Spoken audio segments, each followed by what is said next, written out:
오늘 함께 보실 하나님 말씀은 마태복음 22장 1절로 14절 말씀입니다. 마태복음 22장 1절로 14절 봉독하겠습니다. 예수께서 다시 비유로 대답하여 이르시되 천국은 마치 자기 아들을 위하여 혼인잔치를 베푼 어떤 임금과 같으니 그 종들을 보내어 그 청한 사람들을 혼인잔치에 오라 하였더니 오기를 싫어하거늘 다시 다른 종들을 보내며 이르되 청한 사람들에게 이르기를 내가 오찬을 준비하되 나의 소와 살찐 짐승을 잡고 모든 것을 갖추었으니 혼인잔치에 오소서 하라 하였더니 그들이 돌아보지도 않고 한 사람은 자기 밭으로 한 사람은 자기 사업하러 가고 그 남은 자들은 종들을 잡아 모욕하고 죽이니 임금이 노하여 군대를 보내어 그 살인한 자들을 진멸하고 그 동네를 불사르고 이에 종들에게 이르되 혼인잔치는 준비되었으나 청한 사람들은 합당하지 아니하니 내거리 길에 가서 사람을 만나는 대로 혼인잔치에 청하여 오라 한대 종들이 길에 나가 악한 자나 선한 자나 만나는 대로 모두 데려오니 혼인잔치에 손님들이 가득한지라 임금이 손님들을 보러 들어올세 거기서 예복을 입지 않은 한 사람을 보고 이르되 친구여 어찌하여 예복을 입지 않고 여기 들어왔느냐 하니 그가 아무 말도 못하거늘 임금이 사람들에게 말하되 그 손발을 묶어 바깥 어두운 데에 내던지라 거기서 슬피 울며 이를 갈게 되리라 하니라 청함을 받은 자는 많되 택함을 입은 자는 적으니라. 여러분 안녕하세요. 오늘은 혼인잔치의 비유를 함께 보겠습니다. 우리 신앙의 목적은 예수 그리스도를 영접하고 우리가 천국 백성이 되고 천국에 들어가는 것이라고 할 수 있습니다. 천국에 가지 못하는 신앙이라면 소용이 없는 것이지요. 우리가 어떻게 천국에 들어갈 수 있고 또 천국 백성의 자세는 어떠해야 하는가를 깨닫는 오늘 귀한 시간 되기를 원합니다. 본문 말씀 2절에 보면 천국은 어떤 곳인가? 천국은 마치 자기 아들을 위하여 혼인잔치를 베푼 어떤 임금과도 같으니라고 예수님께서 말씀하셨어요. 혼인잔치는 결혼식입니다. 결혼식은 정말 기쁜 날이고 축하해야 하는 날이잖아요. 오늘 12월의 첫 주일 예배를 드리는데요. 12월은 정말 밝고 기쁜 달이지요. 예수님께서 구세주로 이 땅 가운데 나신 성탄절이 있는 달이고 또 한 해가 맞춰지는 설레는 달인데요. 우리가 잔치에 참석한 사람처럼 기뻐하며 즐겁게 보내기를 원합니다. 어떤 이야기를 봤는데요. 어릴 때 성탄절이 되면 기쁘게 성극 준비를 하면서 크리스마스를 맞이했었는데 나이가 들어서 홀로 사는 자매가 있었습니다. 어릴 때 같이 교회에 다녔던 친구들은 결혼해서 교회를 다 떠났고 자신만 홀로 어릴 때 다니던 교회에 나갔습니다. 그러다 보니까 점점 성탄의 기쁨은 없어지고 성탄절 전야가 되어도 교회에 나가기가 싫어졌습니다. 수십 번 선을 보았는데 짝을 찾지 못하자 다른 사람과 일절 연락을 끊고 두문 분출하며 살았습니다. 아무도 그녀를 찾아주지 않았습니다. 크리스마스가 다가오자 그녀는 간절히 울며 기도했습니다. 산타클로스 할아버지, 어릴 때처럼 이번 크리스마스에 저희 집을 방문해서 선물을 주세요. 이렇게 기도했습니다.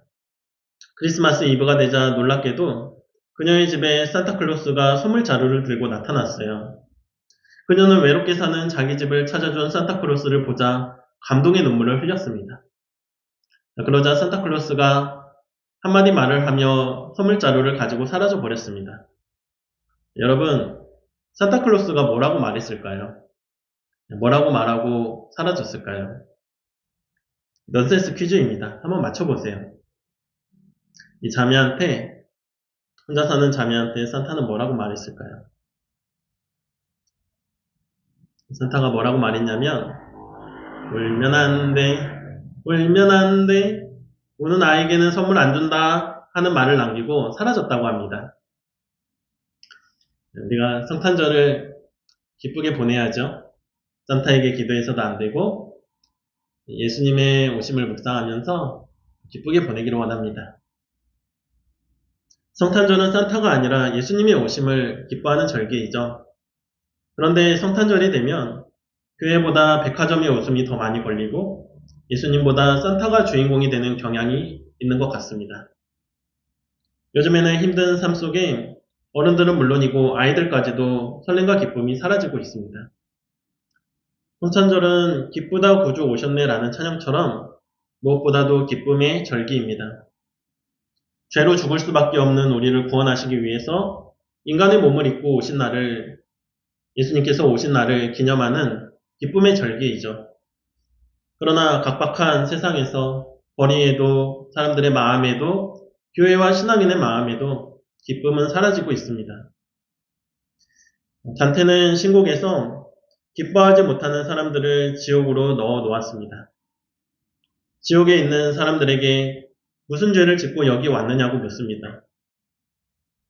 안내하는 사람의 말이 다른 죄가 아니라 이 사람들은 세상에 살 때 믿는다고 하면서 기쁘게 살지 못하고 늘 우울하게 한숨만 쉬며 산 죄 때문에 여기 왔다고 말합니다.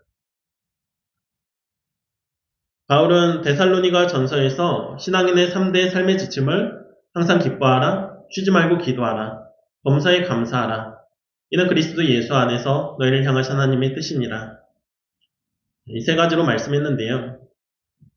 이 말씀을 보면 그중 첫 번째가 항상 기뻐하라는 거예요. 네, 여러분, 기뻐하라는 것은 하나님의 명령이고 하나님의 뜻입니다.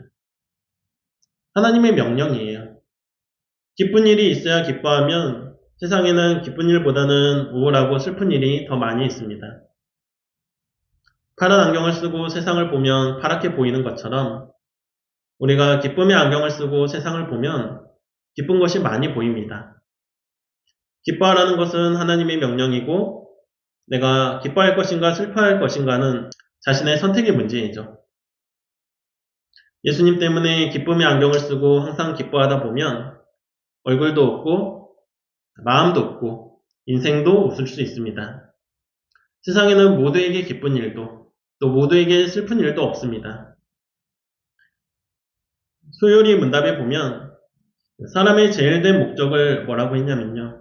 인간의 목적은 무엇인가? 사람의 제일 된 목적은 하나님을 영화롭게 하고 영원토록 그를 즐거워하는 것이 인생의 목적이라고 말합니다.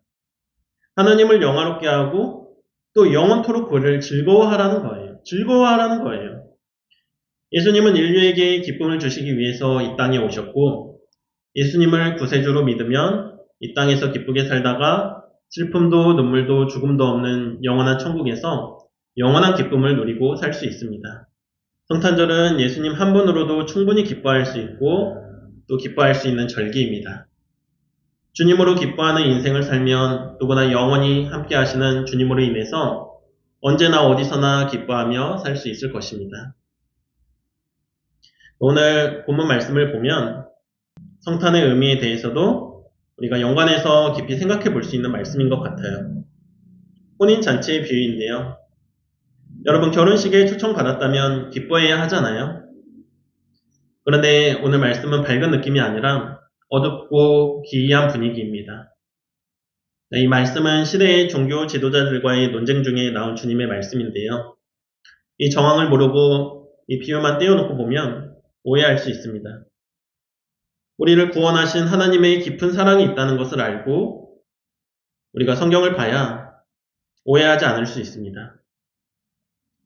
정황을 모르면 아니 대체 혼인잔치가 뭐라고 혼인잔치에 안 갈 수도 있는 것이지 그것으로 그렇게 분노하고 죽일 필요가 있는 것인가 라면서 하나님을 오해하게 될 수도 있기 때문에 우리가 시대적 정황을 잘 알고 말씀을 깊이 보길 원합니다. 1절과 2절에 보면요. 예수님께서 다시 비유로 대답하여 이르시되 천국은 마치 자기 아들을 위하여 혼인잔치를 베푼 어떤 임금과 같으니 라고 말씀합니다. 1절에 보면 예수께서 다시 비유로 말씀하셨다라고 시작하죠. 다시라는 말은 21장의 말씀이 연속해서 말씀하시는 것이죠. 21장에서 말씀하시고 또 다시 말씀하셨다. 대상은 21장에서 비유를 듣고 있는 대제사장들과 서기관들, 장로들, 바리새인들이었다는 것을 알 수 있습니다. 천국은 마치 이렇다. 이 혼인잔치는 천국의 잔치를 비유한 것입니다. 그리고 임금이 베푼 이 천국의 혼인잔치에 초청을 받은 사람들이 있었어요. 계시록 19장에 보면 어린 양의 혼인잔치에 대한 말씀이 나옵니다. 19장 9절 말씀인데요. 천사가 내게 말하기를 어린 양의 혼인잔치에 청함을 받은 자는 복이 있도다. 어린 양의 혼인잔치에 청함을 받은 자는 복이 있도다라고 말합니다. 여러분, 이 자리가 얼마나 귀하고 영광스러운 자리입니까? 예수님의 천국잔치에 초청을 받았다면 그보다 더 귀한 것이 있겠습니까? 그런데 이 비유는 어떻게 시작하냐면 천국잔치에 청함을 받은 자들이 잔치에 오기를 싫어했다고 기록하고 있어요. 왕이 초청했는데 거부합니다.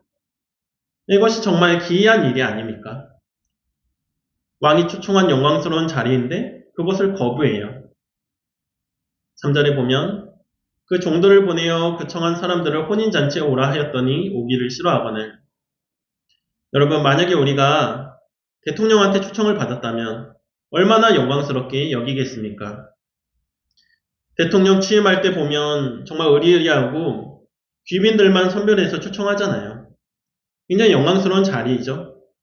하물며 천국잔치는 하나님이 초청하신 자리인데 얼마나 더 귀하고 복된 자리이겠습니까?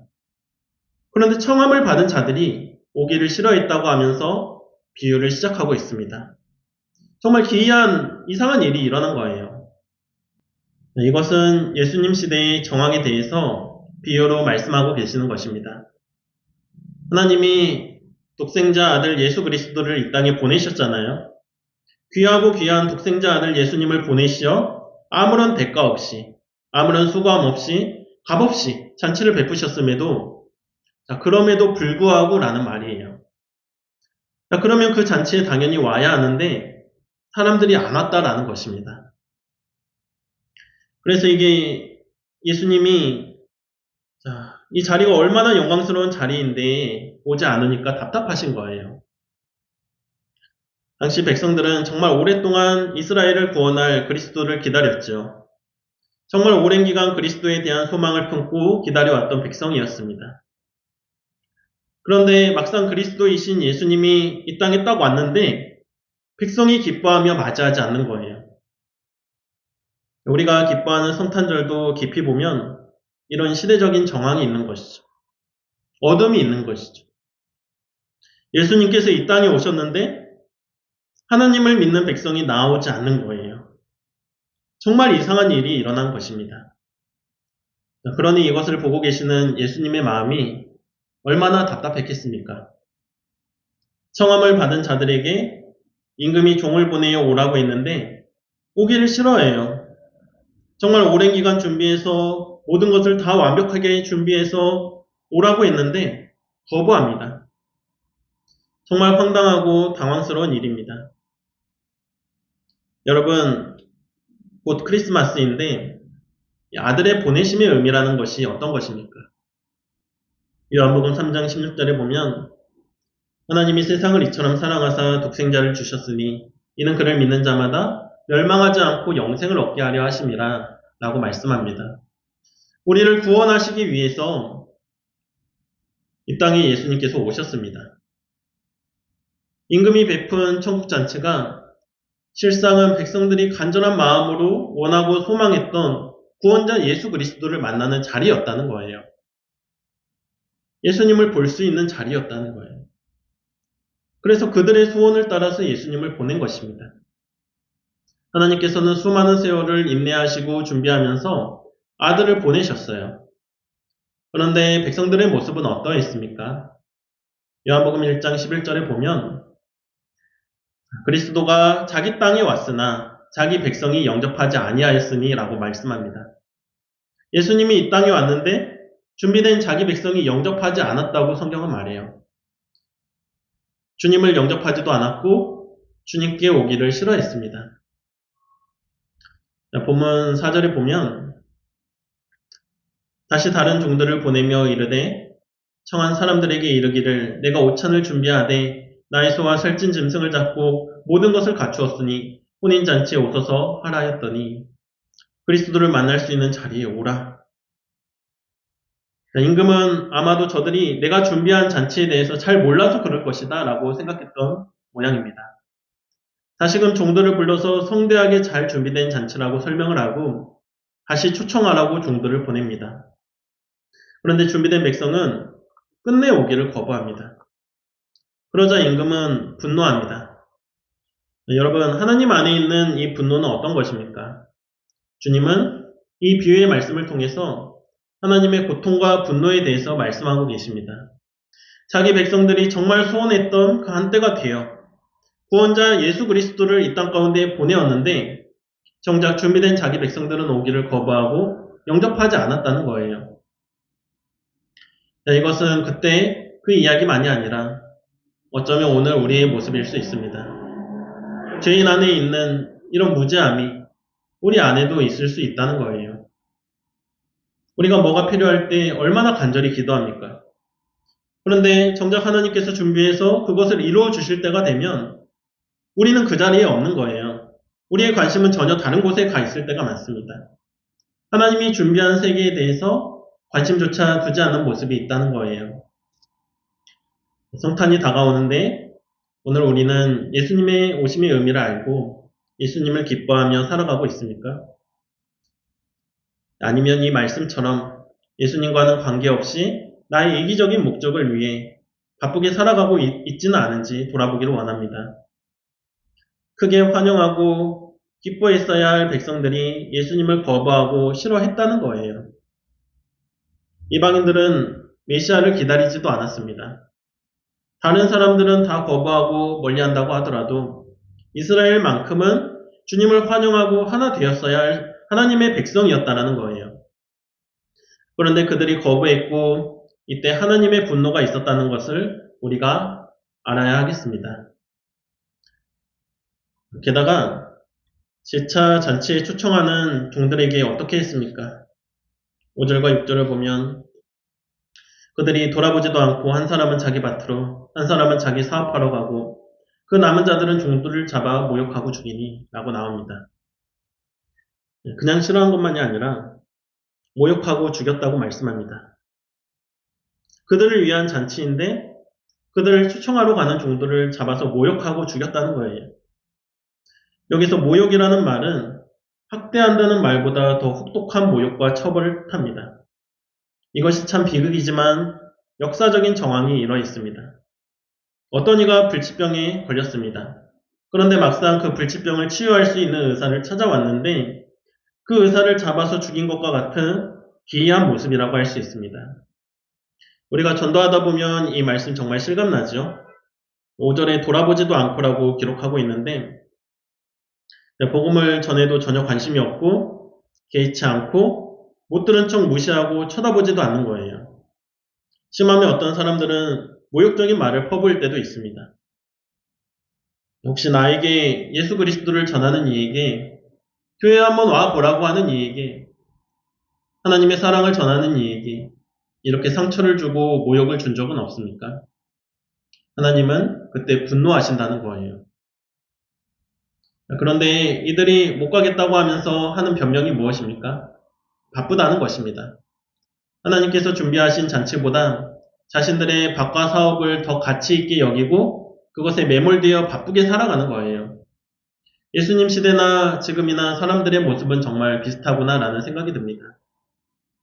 누가복음 14장 18절로 20절을 읽어보면 다 일치하게 사양하여 한 사람은 이르되 나는 밭을 샀음에 아무래도 나가보아야 하겠으니 청컨대 나를 양해하도록 하라 하고 또 한 사람은 이르되 나는 소 5겨리를 샀음에 시험하러 가니 청컨대 나를 양해하도록 하라 하고 또 한 사람은 이르되 나는 장가를 들었으니 그러므로 가지 못하겠노라 하는지라. 다 뭐라고 말하죠? 할 일이 많아서 바쁘다는 거예요. 임금님의 초대를 받은 자들이 다 일치하여 사양했다고 말합니다. 세상적이고 이기적인 목적을 위해 각기 제갈 길로 가면서 하나님의 초청을 거부하고 하나님을 무시하는 모습을 보이고 있습니다. 그런데 그 일이라는 것이 무엇입니까? 먹고 마시고 사고 팔고 시집가고 장가가는 거예요. 내가 돈을 벌고 즐기는 일상적인 일들로 인해서 바쁘기 때문에 하나님의 부르심에 응답하지 못하겠다라는 거예요. 예수님의 부르심보다는 내가 먹고 살기에 바쁜 것입니다. 그래서 천국잔치에 못 가겠다는 거예요. 이 핑계 저 핑계 대면서 돌아보지도 않고 일치로 사양합니다. 그들은 천국잔치의 가치와 귀함을 알지 못했기 때문에 우선순위에서 밀어내 버린 것이죠. 하나님의 잔치보다는 당장 눈앞에 있는 일상적인 먹고 사는 문제에 빠져 있는 거예요. 이게 당시 시대의 모습이었다는 것입니다. 예수님 없이도 자기의 의와 공로로 구원받을 수 있을 것으로 믿으면서 세상의 안정과 쾌락을 위해서 돈도 좋아했던 종교인들의 모습이 있었다는 거예요. 여러분 혹시 우리 안에도 주님의 사랑의 말씀을 저버리고 그 말씀을 멸시하는 모습은 없었는지, 귀한 것을 귀한 것으로 보지 못하는 것들은 없었는지, 하나님보다도 돈의 우상을 더 섬기는 모습은 없었는지, 하나님을 노하게 한 일이 우리 삶 가운데는 없었는지 돌아보기를 원합니다. 그것이 다 가려지는 것이 아니라 하나님의 자비와 인내를 무시하면, 하나님의 은혜와 사랑의 가치를 가볍게 여기면 혼인 잔치장의 바깥 어두움 속에는 이러한 준엄한 최후의 심판이 있다는 것을 아는 것이 성숙한 신앙이라고 할 수 있을 것입니다. 하나님께서 우리를 부르실 때 우리가 즐거운 마음으로 응답해야 하는데 귀한 자리에 참여하지 못한 이유는 핑계가 있기 때문이에요. 핑계 없는 무덤은 없다고 했습니다. 핑계거리를 찾아 만드는 모습이 있을 수 있습니다. 이유를 붙이다 보면 한이 없어요. 늘 바쁘다는 거예요. 좀 돈이 많아지면 덜 바쁘게 살아갈 수 있을까요?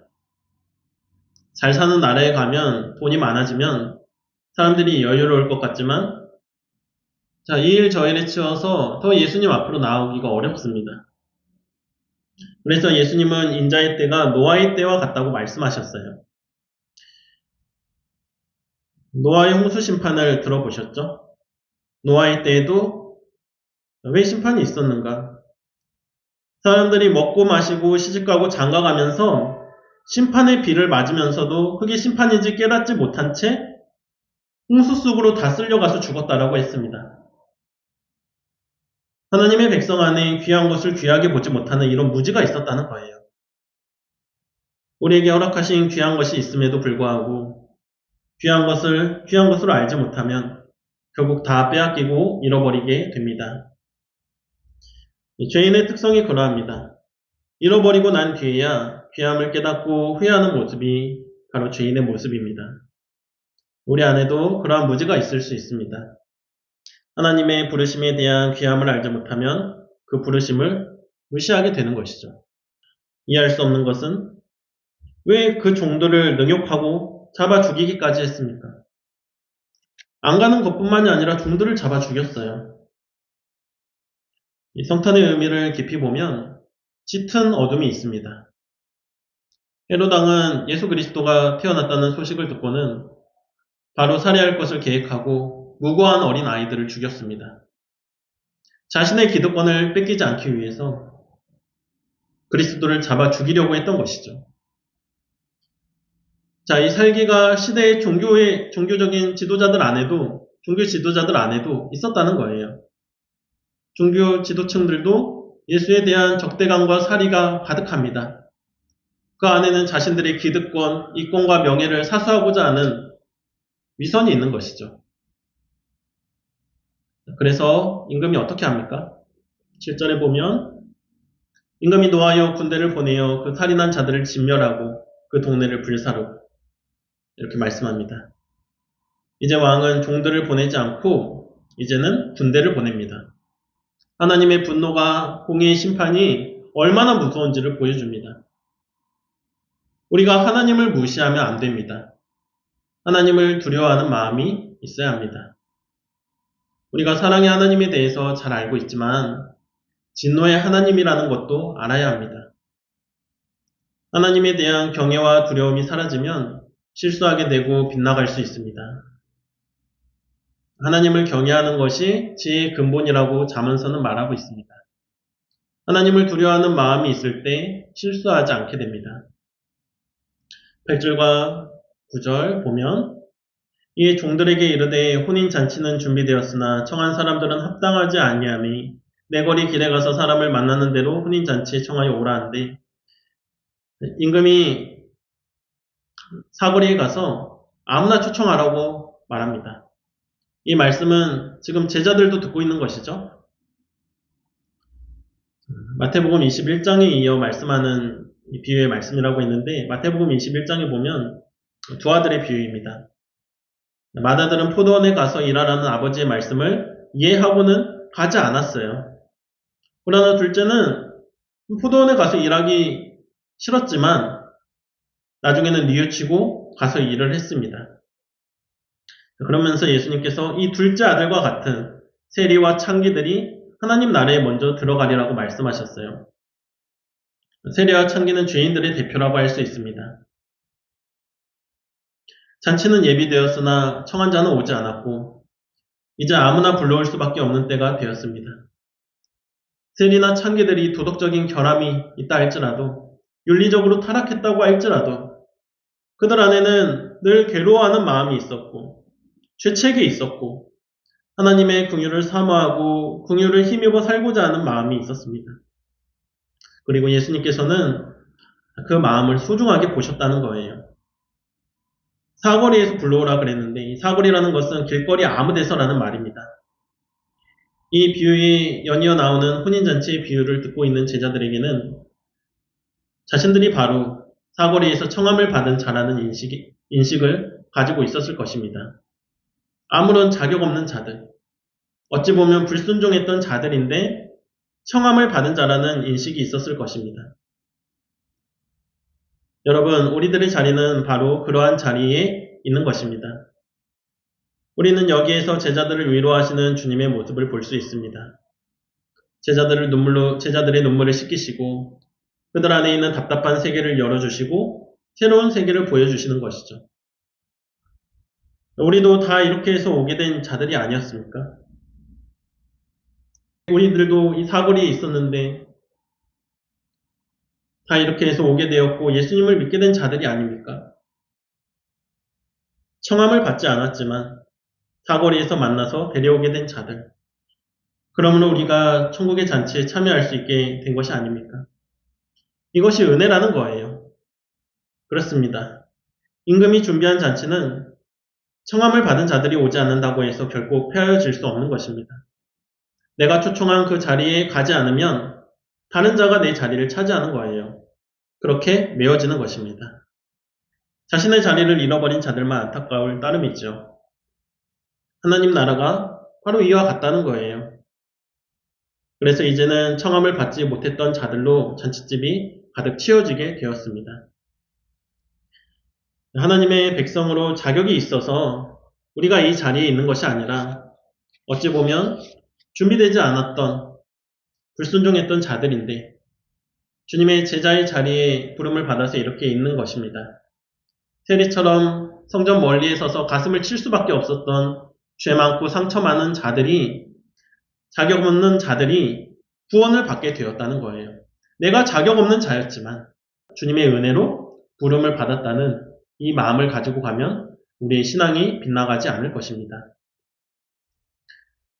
10절과 11절 보면 종들이 길에 나가 악한 자나 선한 자나 만나는 대로 모두 데려오니 혼인잔치에 손님들이 가득한지라 임금이 손님들을 보러 들어올세 사거리에 가서 아무나 청하니 손님들이 가득하게 되었다고 말합니다. 길거리에서 있던 자들이 어떤 자들이었겠습니까? 길거리에 놀고 있던 자들을 불러왔으니 그 길거리에 거지와 온갖 죄인 병자들이 가득했을 것이라고 예상할 수 있습니다. 불순종했던 죄인들, 특별히 신경 쓸 필요도 없는 자들로 가득하겠구나라고 생각할 수 있습니다. 임금이 그런 자들에게 마음을 주지 않을 수 있지만 본문은 뭐라고 말합니까? 본문은 임금은 그 손님들을 보러 들어왔다라고 합니다. 길거리에서 아무나 온 손님이라 할지라도 그 임금의 청함에 응한 손님들을 하나님께서는 귀하게 보시는 것입니다. 우리들이 비록 자격 없고 못나고 불순종의 모습이 있었다 할지라도 이렇게 교회에 와서 주님의 제자로 부르심에 응한 자들이라는 것 자체로 하나님께서는 우리를 귀하게 보시고 사랑으로 맞이하신다는 거예요. 그러면서 한 사람 한 사람 다 살피신다는 것입니다. 여러분, 하나님께서는 이렇게 우리를 따뜻한 사랑의 눈으로 한 사람 한 사람을 다 살피십니다. 그런데 그 임금의 눈에 예복을 입지 않고 온 손님이 있었다는 거예요. 이렇게 하나님의 눈은 따뜻한 눈빛만 있는 것이 아니라 예리하고 날카로운 눈빛도 있습니다. 11절과 12절을 보면 임금이 손님들을 보러 들어올세 거기서 예복을 입지 않은 한 사람을 보고 이르되 친구여 어찌하여 예복을 입지 않고 여기 들어왔느냐 하니 그가 아무 말도 못하고는 예복을 입지 않고 들어온 이에게 이유를 물었으나 할 말이 없는 거예요. 혼인잔치에 예복을 입지 않고 우리가 결혼식 가면 깔끔한 옷을 입고 가잖아요. 그런데 예복을 입지 않고 누더기 같은 이 거지 같은 행세를 하고 서 있다고 생각해 보세요. 여러분이 혼인잔치의 주인이라면 어떻게 하겠습니까? 쫓아내겠죠. 그냥 놔두면 잔치를 망칩니다. 혼인잔치, 청국잔치에 청함을 받은 자리가 귀한 줄 안다면 예복을 준비해서 와야 하는 것이 마땅한 것이 아닙니까? 계시록 7장 9절과 10절을 보면 이 일 후에 내가 보니 각 나라와 족속과 백성과 방언에서 아무도 능히 셀 수 없는 큰 무리가 나와 흰 옷을 입고 손에 종려가지를 들고 보좌 앞과 어린 양 앞에 서서 큰 소리로 외쳐 이르되 구원하심이 보좌에 앉으신 우리 하나님과 어린 양에게 있도다 하니 흰 옷 입은 무리들이 보좌 앞과 어린 양 앞에 섰다고 말합니다. 계시록 7장 13절과 14절을 보면 장로 중 하나가 응답하여 나에게 이 흰 옷 입은 자들이 누구며 또 어디서 왔느냐 내가 말하기를 내 주여 당신이 아시나이다 하니 그가 나에게 이르되 이는 큰 환난에서 나오는 자들인데 어린 양의 피에 그 옷을 씻어 희게 하였느니라. 이렇게 말합니다.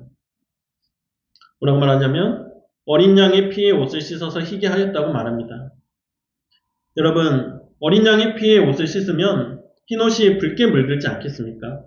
그런데 성경에는 이상하게도 붉은색으로 된 것이 아니라 희게 되었다고 말합니다. 어린 양의 피에 그 옷을 씻어 희게 하였다는 것이 무슨 말입니까? 계시록 19장 8절에 보면 그에게 빛나고 깨끗한 세마포 옷을 입도록 허락하셨으니 이 세마포 옷은 성도들의 옳은 행실이로다 하더라 라는 말씀이 나옵니다. 어린 양의 피로 우리의 행실을 우리의 죄악된 더러운 행실을 씻어내야 한다는 거예요. 어린 양의 피라는 것은 희생이죠. 그것은 우리를 향한 하나님의 사랑입니다.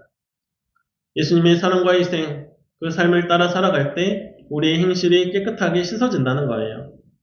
혼인잔치에 참여하는 우리의 모습이 예복을 입어야 합니다. 우리가 옛날에 입던 누더기 옷을 빨아서 흰 옷을 입어야 합니다. 계시록 22장 14절 보면 그 두루마기를 빠는 자들은 복이 있으니 이는 저희가 생명나무에 나아가며 문들을 통하여 성에 들어갈 권세를 얻으려 함이로다. 잔치집에 들어가는 사람이 예전에 누더기 같은 옷을 입고 있으니 쫓겨나 버린 것입니다. 이런 이들에 대해서 임금이 뭐라고 합니까? 본문 13절과 14절에 보면 임금이 사람들에게 말하되 그 손발을 묶어 바깥 어두운 데에 내던지라 거기서 슬피 울며 이를 갈게 되리라 하니라. 청함을 받은 자는 많되 택함을 입은 자는 적으니라. 본문을 보면 예복을 입지 않고서도 잔치에 들어올 수 있습니다. 그러나 곧 내어 쫓기게 됩니다. 임금은 이 사람에게 묻습니다. 어찌하여 예복을 입지 않고 여기 들어왔느냐? 이 사람이 대답하지 못해요. 왜 대답을 하지 못했을까? 충분히 예복을 입을 수 있는 시간과 기회가 있었다는 것입니다. 그런데 그 기회를 살리지 못한 것이죠. 거기서 슬피 울며 이를 갈게 되리라고 하셨습니다. 고통 속에서 후회하게 된다는 거예요. 내가 그때 왜 그랬을까? 때를 놓치고 쫓겨난 자 안에 얼마나 큰 고통이 있는가를 말하고 있는 것입니다. 청국잔치에 부름받은 우리들은 고집스러운 예전 모습을 빨아서 예복을 준비하는 모습이 되어야 하겠습니다. 청함을 받았다고 끝이 아니라는 거예요. 청함을 받은 자들은 많습니다. 그러나 택함을 입은 자들은 적다는 거예요. 택함을 받은 자들이 잔치를 맛볼 수 있는 자격을 얻을 수 있는 것입니다. 이것이 종말을 맞이하는 자들이 깨달아야 하고 가져야 할 지혜에 관한 말씀입니다. 오늘 말씀을 볼 때 택함을 입지 못하는 것은 하나님의 은혜가 적고 효력이 없어서가 아니라 하나님의 은혜를 무시하는 인간의 교만 때문이라는 것을 보게 됩니다. 그리고 주님의 삶에 동참함으로 진정한 제자의 모습으로 살 때 우리 행실을 빨아서 희게 됨으로 택함을 받을 수 있게 되는 것입니다. 사랑하는 여러분, 우리 모두 천국의 잔치의 귀함을 알고 청함받은 자로서 택함도 받는 자들이 되기를 주님의 이름으로 축원합니다. 기도하겠습니다. 은혜로우신 주님, 우리는 하나님의 은혜로 예수 그리스도의 보혈의 피로 천국 잔치에 청함을 받은 자들인데 우리가 그 귀한 가치를 알고 하나님의 부르심 앞에 우리의 이기심으로 인해서 하나님을 무시하는 것이 아니라 그 부르심에 순종해서 나아가는 자들 되게 하여 주시옵소서. 청함을 받은 자들은 많되 택함을 받은 이는 적다고 하였습니다.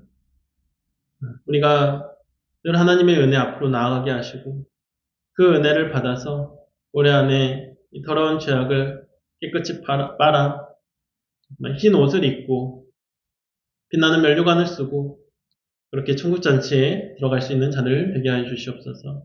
이렇게 한 말씀 주시면 감사하며 사랑이 많으신 예수 그리스도의 이름으로 기도드렸습니다. 아멘. 지금은 주신 말씀 놓고 함께 기도하겠습니다.